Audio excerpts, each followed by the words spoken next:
Our sense of touch is awesome. Our fingers are so sensitive to texture that if the earth was the size of a grape, you could feel the difference between a house and a car. This ability to sense texture lets us learn to type without looking at our keyboard, read using Braille, or feel what our clothes are made of without even looking at them. But our sense of texture does have its limitations. Try this. Close your eyes and touch your clothes, but don't move your fingers. Kinda hard to feel the texture, right? Certainly a lot harder than normal. As it turns out, this is because we can't sense texture at all. Not directly, anyways.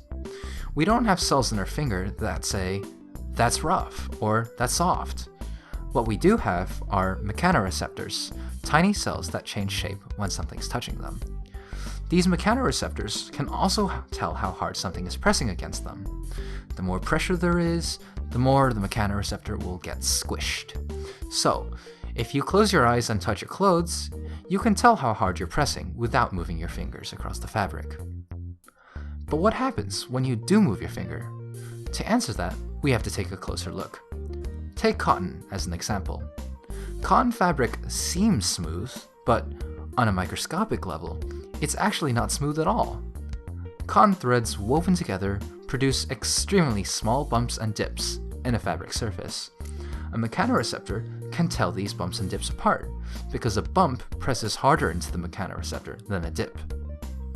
So, as your finger moves across fabric, a mechanoreceptor constantly tells your brain, I'm on top of a bump, now a dip, now a bump, a dip, a bump, a dip. Your brain takes this barrage of messages from the mechanoreceptor and analyzes them. If the messages alternate slowly, then the bumps and dips are big. It feels, well, rough.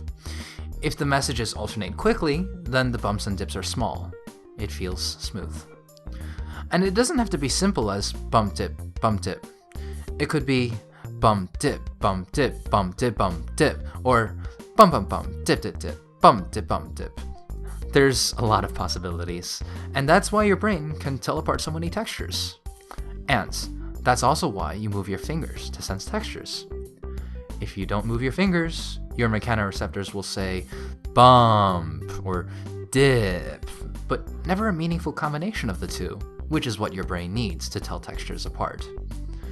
Our brain doesn't need cells to specially sense texture, it just exploits what it already has, mechanoreceptors.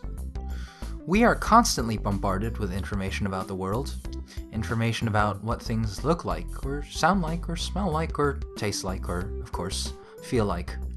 It seems like too much to handle, but luckily, our brain is really great at cheating.